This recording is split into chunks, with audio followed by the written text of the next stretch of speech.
안녕하세요. 저는 30대 후반의 평범한 주부입니다. 저는 어렸을 적 부모님께서 이혼하셔서 아주 어렸을 적에는 조부모님 밑에서 크다가 초등학생 되어서야 아빠가 절 데려가셨어요. 저는 늘 엄마가 그리웠고 가슴에 품고 자랐습니다. 세상에서 제일 부러운 사람이 엄마가 있는 아이들이었어요. 아빠는 당시 재혼하실 여자가 있었는데 능력이 어찌나 좋으셨는지 애까지 딸렸으면서 처녀장가를 가셨습니다. 아빠는 당시 트럭으로 야채 장사를 하셨는데 그곳에서 물건 거래했던 단골 손님인 새엄마와 만나 인연이 되었다고 합니다. 새엄마는 그 근처에서 큰 건물의 회사 사람들을 대상으로 샌드위치를 팔았는데 이성으로서 매력은 없었는지 혼기를 놓쳐 시집을 못 가시다가 돌싱이었던 아빠를 만나 결혼을 하셨습니다. 서로 인사해 이쪽은 내 새엄마 되실 분이야 배울 점이 많은 분이니까 잘 지냈으면 라고 말을 하는데 당시 제 나이 15살 요새 중2병이란 말이 유행하듯이 한참 막 나가고 엇나갔던 반항기 많은 사춘기였어요. 새엄마가 생긴다고 할 때 얼마나 울었는지 모릅니다. 엄마가 너무 불쌍했어요. 그래서 얼굴도 보지 못한 새엄마가 더 미웠습니다. 가서 말썽 피우지 말고 조용히 잘 지내라. 얼마나 젊은 아가씨가 싹싹하고 예쁜지 예쁜 자식 얻어줄 여자 드물어 내가 잘해야 내 아빠도 길을 파는 거야 알겠어 라고 하시는데 하나뿐인 손녀 걱정보다 행여나 또 결혼이 잘못될까 염려한 아들 걱정이 먼저이신 할아버지셨네요. 어찌되었든 전 아빠네 집에서 살게 되었고 새엄마는 인심 좋게 제게 다가왔습니다. 소율아 이따 나랑 쇼핑하러 가지 않을래? 실은 나 딸이 생기면 꼭 해보고 싶은 일이었거든. 됐거든요. 아주 웃겨. 누구더러 딸이래요? 쇼핑은 아줌마 혼자 하세요. 피곤하니까 라고 얘기를 했고 새엄마는 이해 못하지 않고 꿋꿋하게 제 곁을 맴돌았습니다. 그럼 엄마가 아니 내가 맛있는 샌드위치 해줄까? 아빠가 야채 싱싱한 거 가져와서 아주 맛있을 거야. 안 먹거든요. 샌드위치 많이 먹으면 살쪄서 싫어요. 전 아줌마보다 예쁘게 살고 싶거든요. 라고 했더니 곁에서 듣고 있던 아빠가 참다 못해 나서더군요. 그럼 일단 우리 다 같이 나갈까? 휴일인데 남들같이 모처럼 외식도 하고 기분도 내고 하자. 메뉴는 아빠가 정할게 가자 라면서 절 눈치 주며 쏘아보셨고 아빠가 엄마에게 매일 화를 내고 소리쳤던 기억이 남아 움찔하며 갈 채비를 차렸습니다. 새엄마가 원하는 대로 백화점에 도착해 제 옷을 고르고 있는 사이 저는 화장실에 간다고 하고 1층으로 내려와 액세서리 행사 매장에서 빠른 손으로 몇 개를 넣었어요. 아무도 안 본 줄 알고 쇼핑하던 새엄마에게 빨리 가자고 했고 백화점 밖을 빠져나가려 하는데 그만 가로막는 경비원들에게 제 손버릇을 들키고 말았습니다. 저는 그것 때문에 부모님과 함께 경찰서에 조사를 받아야 했고 새엄마가 경찰에게 빌고 절 호적에서 파버린다는 아빠를 말린 덕분에 고비는 넘겼습니다만 저도 어쩌지 못하는 도벽 때문에 곤란한 순간들이 참 많았어요. 결국 또다시 못된 손을 꿈틀거릴 때 평소 저를 지켜봤던 새엄마가 저를 붙들고 가게를 빠져나와 제 앞에 무릎 꿇고 울면서 말씀하시더라고요. 소율아 나도 어렸을 적에 그랬어. 습관적으로 나도 그랬는데 곁에서 관심 주는 사람도 말리는 사람도 없어서 나는 결국 빨간 줄이 그어졌지만 넌 그러면 안 되잖아. 내가 더 관심 주고 말려줄 테니까 제발 너만큼은 온전하고 평범한 인생 살자. 라며 저를 보듬어 주셨는데 뜻밖의 생각지도 못한 고백에 저는 새어머니를 다시 보게 되었고 제 방황하는 심정을 이해해줄 사람은 새엄마일 수도 있겠다라는 생각이 불현듯 들기 시작하더라고요. 어느 순간부터 저는 새엄마에게 마음을 열게 되며 곁을 주게 되었고 새엄마는 제게 친어머니 이상으로 더욱더 잘하게 되었습니다. 새어머니가 알아봐 주신 상담 치료까지 받게 되면서 저는 도벽의 상태가 점차 좋아지기 시작했습니다. 아빠가 또다시 바람 잘 날 없는 날들 때문에 자주 외박을 할 때쯤 우리 모녀는 서로를 의지하며 손을 잡고 함께 잠이 들 때도 많았어요. 고등학교를 마친 후 저는 엄마의 뒷바라지에 전문대학교 물리치료 쪽으로 진로를 결정해 가게 되었습니다. 졸업할 때쯤 병원 쪽으로 실습을 나가게 되었는데 그곳 물리치료를 받고 있던 지금의 제 남편을 만나게 되었어요.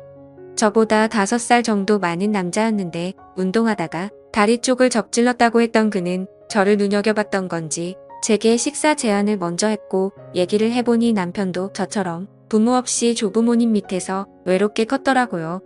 그게 공통분모가 되어 난생 처음 설렘을 품은 채로 관계가 발전해 연인으로 후에는 부부로서 인연을 맺게 되었습니다. 대학을 졸업한 후 2년 정도 있다가 결혼을 결심하고 제 예비 신랑을 집으로 데려갔는데 아버지가 다짜고짜 반대부터 하시더라고요. 미안하지만 난 화목한 가정에서 자란 사위를 바라네.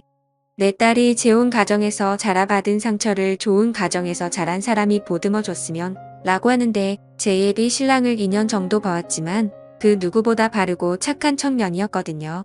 새엄마도 간간히 제 예비 신랑을 받기에 인성을 증명해 주었습니다. 저희 모녀에 가진 설득의 아버지는 두 손 두 발을 다 들고 결국 허락해 주었고 저는 기쁜 마음으로 누구 못지않게 행복한 결혼식을 올렸습니다. 허나 결혼하고 얼마 되지 않아 아버지는 술을 사랑했던 대가를 받고 간암으로 운명하시고 말았습니다. 제 남편은 아버지 장례식에서 튼튼한 사위 노릇 아들 노릇을 했고 새엄마는 그렇게 생전 아빠가 쏙 썩였는데도 유달리 슬퍼하며 힘겹게 아버지를 떠나보냈습니다. 새엄마는 그 후부터 생기를 잃었고 말수가 많이 줄었어요. 퉁퉁했던 살도 너무 많이 빠져버려 마음이 아프고 걱정도 되었습니다. 게다가 사시던 집도 아버지 빚 때문에 다 넘어가게 생겨 작은 단칸방으로 쫓겨날 얘기였죠. 혼자 사시는 새엄마가 늘상 맘에 걸렸던 제 심정을 알았는지 남편이 먼저 제안을 해주었습니다. 우리 이참에 장모님 모시고 살까? 방도 2개나 더 있고 숟가락 하나만 더 놓으면 되잖아. 정말? 정말 그래도 돼. 나는 자기가 우리 새엄마 내 친엄마 아니라는 걸로 싫어할 줄 알았거든. 당신한테 친엄마 이상인 분이시잖아.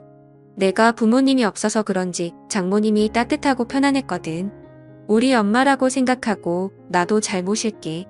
이렇게 남편과 저는 합의를 본 후 뜻을 새엄마에게 전했고 새엄마는 저희 뜻에 감동받았는지 한참을 그 자리에 서서 오열했네요. 그렇게 저희는 새엄마랑 합가를 하게 되었습니다. 엄마는 늘 송구스러워하시며 집안일을 전담하셨고 그간 모은 돈이라며 5천만 원 정도 저희에게 돈을 주시기도 했습니다. 남편 사업이 좀 어려웠을 때였는데 그걸 어떻게 아시고는 보태주셨던 거예요. 남편은 진심으로 엄마에게 고마워했고 우리는 날마다 꿀같이 달달하게 살았습니다. 그러던 어느 날 예상치 못한 손님이 제 앞에 찾아오셨습니다. 그토록 그립고 보고 싶었던 눈을 감따라도 결코 잊을 수 없었던 그 사람 네, 바로 절 낳아준 절 어렸을 적 버리고 갔던 저희 친엄마였어요. 친엄마는 어느 젊은 여자와 커다란 캐리어를 들고 왔는데 아무리 시간이 흐르다지만 알아보지 못할 정도로 변했고 굉장히 세련되어져서 나타났습니다. 가끔 위아래로 저를 한심하게 훑어보시더군요. 새엄마 밑에서 자라서 하도 눈치밥을 먹어서 그런가 저렇게 볼품없게 삐쩍 말라갖고는 사위는 어디서 허우대만 멀쩡한 사람을 데려왔대. 그나저나 인사해라. 얘는 내 동생이야. 너보단 4살 정도 어리고 지금 명문 여대 다니고 있단다. 라면서 옆에 젊은 여자를 소개시켜줬는데 알고 보니 엄마가 재혼한 후 낳은 딸이더라고요. 그리 잘났다며 엄마가 칭찬했던 동생은 엄마 못지않게 명품을 휘감고 와서는 집을 이리저리 둘러보았습니다. 엄마는 새아빠와 이혼을 했다더군요. 그때까지만 해도 전 엄마가 그냥 단순히 아버지가 돌아가셨고 제 근황을 보기 위해 찾아온 줄 알았는데 이유는 분명 존재했습니다. 뭐라고? 그러니까 당신 친어머니 아니 장모님이랑 처제가 우리 집에서 앞으로 머물 거라고? 미안해. 엄마가 주식을 좀 크게 하셨다는데 투자했다가 모두 날리셨나봐. 당장 갈 곳이 없다고 해서 일단 당분간만 같이 있기로 했어. 저희 엄마는 당당한 기세로 동생까지 데리고 오긴 했지만 사실상 집이 망해서 갈 곳이 없어 저를 거진 30년 만에 찾은 것이었죠. 이 때문에 저희 남편도 불편한 기색이 역력했고 역시나 제일 마음에 걸렸던 건 바로 저희 새엄마였습니다. 많이 곤란하셨을 텐데도 새엄마는 저희 엄마를 반갑게 맞이하시더군요. 언짢은 기색을 내색한 건 오히려 저희 친엄마 쪽이었어요. 원수 보듯 고깝게 말씀을 뱉으시더라고요. 참 우리 딸이랑 아무 관계도 없으면서 어떻게 이붓딸에게 붙어서 살 생각을 하신 건지 얼굴도 참 두꺼우시네요. 뱃속에서 10달 동안 품고 모진 고통한 고 낳은 게 누군데 뻔뻔스럽긴 엄마를 중간에 말렸지만 입은 쉽게 가라앉질 않았습니다. 눈치를 자주 보았고 엄마와 동생은 날이 갈수록 불만과 요구하는 게 많아졌어요. 아니 청소는 대체 누가 하는 거야? 내가 매번 보고 있는데 먼지가 잦을 날이 없어. 음식들은 뭐가 이렇게 싱거워 기다 못해 이젠 소금도 아끼시나? 예, 내 여동생 이번에 등록금 좀 내줘라. 내 여동생 팔자까지 너처럼 만들면 좋겠니? 언니 우리 이번 달 카드값 좀 갚아주세요. 좀 나와서 그런지 재촉을 하네요. 엄마가 오면서부터 저희 집에 아끼고 잘 살았던 생활 패턴이 완전히 무너져 버렸고 엄마와 여동생 뒷감당하기에 힘이 붙였습니다. 엄마에게는 생난리를 쳤지만 그렇다고 갈 곳 없는 사람들을 차마 내쫓을 수는 없었지요. 어찌됐든 제 혈육들이니까요. 적어도 제 입으로 못할 것을 안 남편이 보다 못해 엄마와 동생한테 반도직입적으로 얘기를 하더라고요. 장모님 그리고 처제 저희가 형편이 어려워서 더 이상은 카드값이니 용돈을 못 드릴 것 같아요. 처제도 등록금 대줬으면 됐지 그 이상 언니한테 메꿔달라는 건 도리가 아니에요. 그러자 엄마가 상심지를 켜며 제 남편한테 달려들더군요. 도리? 너 이놈 방금 도리라고 했어? 배우지 못했으면 예의라도 있어야지. 어른한테 본세하고는 너 이때까지 이런 놈하고 어떻게 살았니? 내가 더 좋은 후처자리 알아볼 테니 당장 갈라서. 라고 난리를 치니 곁에서 지켜보던 새엄마가 보다 못해 처음으로 목소리를 높이셨습니다. 그렇게 화난 모습은 살면서 생전 처음이었어요. 어른이면 어른답게 구세요. 우리 사위가 틀린 말 한 것도 아니고 어른 소리 했다고 갈라서라니요. 이건 아니죠 소율엄마. 오호라 사위 녀석이 뭘 믿고 깝죽대나 했더니만 당신이 시켰구만. 내가 어린 널 놓고 나오는 게 아닌데 이런 사람들이랑 엮여서 살게 하다니 내가 얼마나 힘들었겠니. 엄마가 이제부터라도 너 지킬 테니까 저것들 다 내쫓고 엄마랑 새로 시작하자. 그는 엄마가 막 제게 아픈 곳 건드리며 얘기하는 바람에 속이 울컥거려 저는 그만하시라고 말하고 그 자리를 빠져나왔습니다. 사실은 아무한테도 얘기 못했지만 자라면서 엄마의 손이 많이 필요했고 엄마가 너무나 그리웠어요. 새엄마가 좋은 분이시고 그 역할을 해주려고 했지만 심적으로는 부족한 마음이 있었습니다. 제 친모에 대한 그리움이 늘 남아있어 엄마가 무리한 행동을 하고 있다 한들 거스르고 싶지 않았어요. 남편에게 제 뜻을 얘기해도 이해한다고는 했지만 이렇게 자주 부딪히는 날이면 무조건 새엄마 편만 들고 얘기하니 은근히 그것도 거슬리고 서운하대요. 말리는 새엄마까지 괜히 얄밉더군요. 결국 이런 식으로 늘상 식구들 모두가 복장이 터지는 날이니 이런 동거를 계속할 수는 없었어요. 저는 고민하다 남편을 따로 불러 세웠습니다. 여보 미안한데 저번에 엄마가 우리에게 준 돈 회사에 쓴 거 다시 돌려줄 순 없어? 지금 당장 이용통하기가 쉽진 않지. 당신도 알다시피 사업에 급한 불끈을 했었고 나머지 좀 남긴 건 친장모님 처제 카드값이랑 등록금 하느라 다 나갔잖아. 왜 그러는데? 당신 설마 지금 분위기가 안 좋잖아.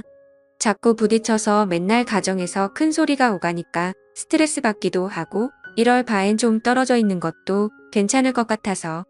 그럼 친장모님하고 처제가 나가야지 왜 우리 장모님을 떨어져 있게 하는 건데? 30년 만에 날 보러 온 엄마와 동생을 어떻게 내보내 그럴 순 없어. 아무리 그래도 내 부모고 형제야. 다 내 핏줄들이라고. 난 절대 그렇게는 못해. 그럼 정말 어쩔 수 없네. 친장모님이랑 처제는 당신이 모시고 우리 장모님은 앞으로 내가 모실게. 나도 지금 친장모님하고는 매번 이렇게 살기 싫다. 저는 그게 무슨 말이냐고 엄마를 모시면 나하고는 어떻게 할 거냐고 했더니 미안하다며 엄마랑 여동생이 떠나면 그때 돌아오겠다고 저를 외면했습니다. 그리고 남편은 이튿날 정말로 짐을 싸서 새엄마와 같이 집을 나가버렸습니다. 엄마는 정작 새엄마와 남편이 집을 나가자 재빠르게 태세 전환을 하더라고요. 내가 좀 심한 것 같아서 아들처럼 삼고 잘해주려고 했는데 왜 또 마음 안 좋게 나간 거야. 미안하다. 엄마가 이제부터 너한테 못해준 뒷바라지 지금이라도 하며 제게 연애 때와는 달리 애원을 했고 저는 그 애원에 넘어가 일단 남편에게 연락해서 제발 돌아와 달라고 새어머니께는 달달이 용돈도 드리고 어떻게든지 살게끔 해드릴 테니까 아들 삼겠다던 우리 친엄마 마음 좋게 여기고 오라 했지만 전혀 먹히질 않았습니다. 결국 저는 엄마와 동생을 데리고 살게 되었고 자연스럽게 가장이 되었으며 매달 나오는 지나친 카드값도 모자라 더욱이 엄마가 이혼했다던 재혼한 남자까지 그러니까 새아버지까지 우리 집에 들어오게 된 것이었어요. 잠시만 살려던 그들 세 가족은 저희 집을 차지해서 자신의 것인 마냥 누렸고 저는 매일 들어와 집안일에 시달리며 돈줄 노릇을 해야만 했습니다. 그리고 정말 후회하며 폭발할 만한 일이 드디어 터지고 말았습니다. 좋은 사람 만나서 아무래도 결혼해야 할 것 같은데 예단 좀 대줘라면서 배를 어루만지는 배를 보며 공부하라고 등록금 대주었더니 엉뚱한 데에 시간을 썼는지 임신한 배를 만지며 갸륵하게 웃는데 눈앞이 캄캄했습니다. 가뜩이나 혈압이 올랐지만 꾹 눌러 참고 미안한데 대출도 못 받고 더 이상 돈이 없다고 하니 엄마가 안면 몰수하며 또 나서더라고요. 이 집 있잖니. 담보로 대출 받아 예단 좀 해주면 안 되겠니? 내 세부 될 사람이 아주 마치 예비 법조인이라니까. 지금 로스쿨 다닌다는데 어디 법조인 사위를 얻어봐 왜 돈도 다 깎고 너 은혜 모른 척 하겠니? 애시당초 내 남편하고는 근본부터 다른 사람이라니까. 돈 좀 남으면 내 새아빠 재기하게끔 투자도 좀 하고 지금은 비록 망했지만 한 방에 있는 사람이야. 저는 엄마의 말에 이성을 잃고 그 자리에서 소리를 지른 뒤 바닥에 주저앉고 말았습니다. 그리고 내가 살기 위해 그 집에서 빠져나와서 한참을 걸었어요. 어디서부터 뭐가 그렇게 잘못된 건지 난 그저 엄마가 그리워서 보고 싶어서 같이 모시고 싶었던 것뿐인데 엄마는 제가 생각해온 사람이 아닌 게 문제였던 걸까요? 오늘따라 유난히 새엄마와 남편이 그리웠습니다. 감정에 북받쳐 나오긴 했지만 갈 곳이 없더라고요. 큰맘 먹고 괜찮겠지 마음 먹고 다시 들어갔는데 도어락을 조심히 열고 들어가니 오붓하게 새 식구가 TV 보며 하하호호 즐겁게 지내고 있더이다. 누구도 원망할 수 없었고 그대로 돌아설 수밖에 없었어요. 세월이 무정한 탓인지 인간의 이기심 탓인지 친엄마의 진짜 모습 앞에 진심으로 후회를 하며 남편에게 연락할 수밖에 없었습니다. 당신이 옳았다고 하며 전화기를 붙들고 한참이나 울었습니다. 남편이 제 절실한 말을 듣고 바로 제 앞에 오더라고요. 곁에는 새엄마도 함께였고 앙상해져 버린 저를 맞아주며 안쓰럽게 눈물 짓고 온 저를 다독여 주었습니다. 괜찮아 소유락 아무 말 안 해도 그 심정 내 잘 안다. 엄마 품으로 잘 돌아왔어. 내 새끼 미안해. 엄마 가슴 많이 아팠지. 엄마가 우리 엄마인데 나를 생각해 준 건 우리 엄마밖에 없었는데 그깟 핏줄이 뭐라고 그딴 게 뭐라고. 새엄마의 품이 이토록 포근했는데 친엄마 품은 더 그립고 포근할 줄 알았던 착각이 절 무너지게 만들었습니다. 남편은 저와 새어머니를 모시고 저희 집으로 들어갔고 정중하지만 단호하게 그들에게 집에서 나가달라 했지만 못 나가겠다고 대자로 뻗고 통곡하고 남편은 역정을 내며 온갖 욕설을 다 듣고 끝내는 경찰까지 오고서야 마무리가 되었습니다. 남편과 저 새엄마의 꼴은 정말이지 말이 아니었어요. 그들은 한스럽게 억울한 듯 경찰 앞에 진술을 했지만 집이 남편과 저의 공동 명의로 되어 있었던 터라 나갈 수밖에 없었죠. 친엄마는 다시 한번 제 마음을 흔들기 위해 팔린 핏줄을 운운하며 애원했지만 더 이상 속을 수 없었어요. 왜냐하면 저는 핏줄보다 소중한 남편과 핏줄 그 이상으로 사랑한 엄마를 지키고 싶었으니까요. 비록 친엄마를 다시 잃기는 했지만 후회하진 않습니다. 저희 가족은 다시 행복하게 살아나가고 있네요. 언제까지나 제 가족들과 온전하고 평안하게 함께 살고 싶습니다. 핏줄보다 중요한 건 신뢰와 정이란 걸 알았으니까요.